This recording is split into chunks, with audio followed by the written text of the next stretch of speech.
Assalamualaikum warahmatullahi wabarakatuh. Perkenalkan, nama saya Karunia Saktiani dengan NPM 122509421. Saya sebagai pasien. Dan saya Desmond Variana dengan NPM 122509081. Saya sebagai perawat. Di sini kami akan melakukan role play tentang pasien menolak minum obat.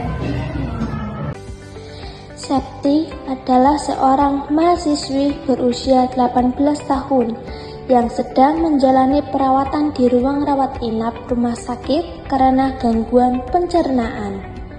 Sudah beberapa hari ia dirawat dan mendapatkan berbagai obat dari dokter.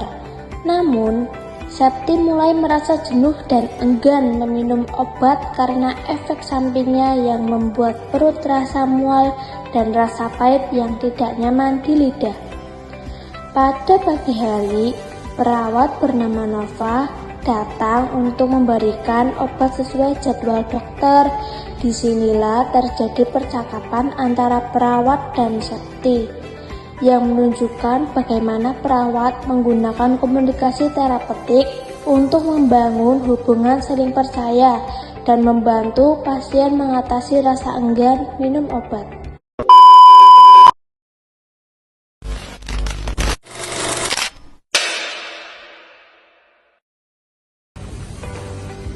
Selamat pagi Mbak Septi, bagaimana kabarnya hari ini? Pagi Bu Nova. Kepala saya masih agak pusing dan perut saya juga masih sedikit sakit. Baik Mbak, semoga segera membaik ya.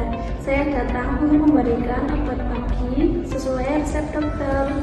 Aduh Bu, saya nggak mau minum obat lagi karena rasanya pahit dan juga bikin mual. Baik Mbak, terima kasih sudah jujur ya. Kami paham kalau rasanya tidak nyaman. Boleh kami tahu Mbak merasa mual setiap kali minum obat atau hanya obat tertentu saja? Yang tablet putih itu loh Bu, setiap kali saya habis minum itu perut saya terasa mual dan mau muntah gitu. Baik Mbak, jadi keluhannya muncul setelah minum obat putih. Ya, nanti saya catat dan laporkan kepada dokter supaya bisa dievaluasi. Sebelum itu, boleh saya bantu cari cara supaya lebih nyaman saat minum obat Mbak?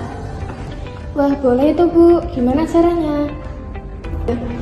Misalnya diminum setelah Mbak Septi makan sedikit atau pakai air hangat agar tidak terlalu pahit. Saya juga bisa membantu dampinginya.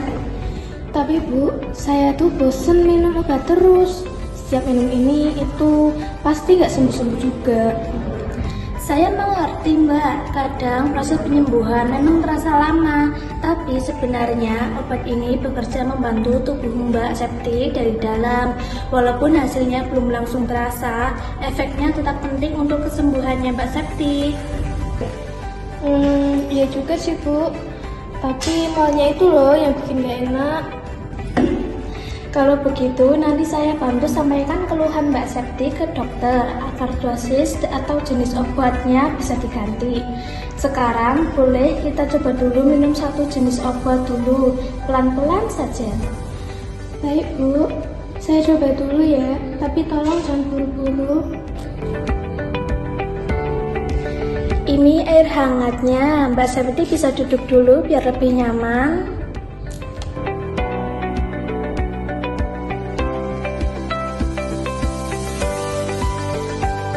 Silakan diminum dulu Mbak, nggak usah terburu-buru.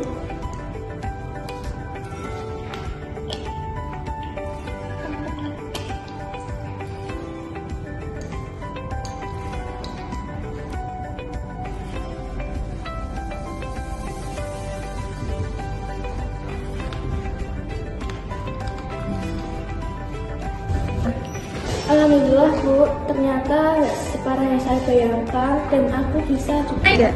Wah, hebat Mbak. Mbak Septi sudah berani mencoba lagi. Terima kasih ya Mbak sudah mau bekerja sama. Saya akan terus bantu pantau kondisi Mbak Septi. Sekarang bagaimana perasaan setelah minum obat Mbak? Masih terasa mual? Belum terasa mual sih Bu, mungkin karena pakai air hangat juga ya tadi, jadi lebih enak di perut. Syukurlah Mbak, saya senang dengarnya. Nanti saya sampaikan ke dokter agar bisa mempertimbangkan cara pemberian yang lebih cocok untuk Mbak Septi.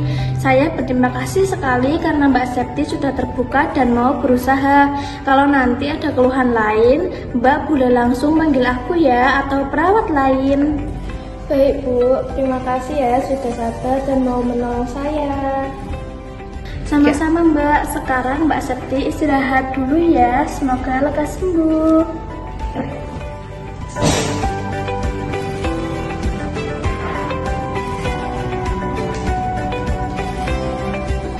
Terima kasih ya.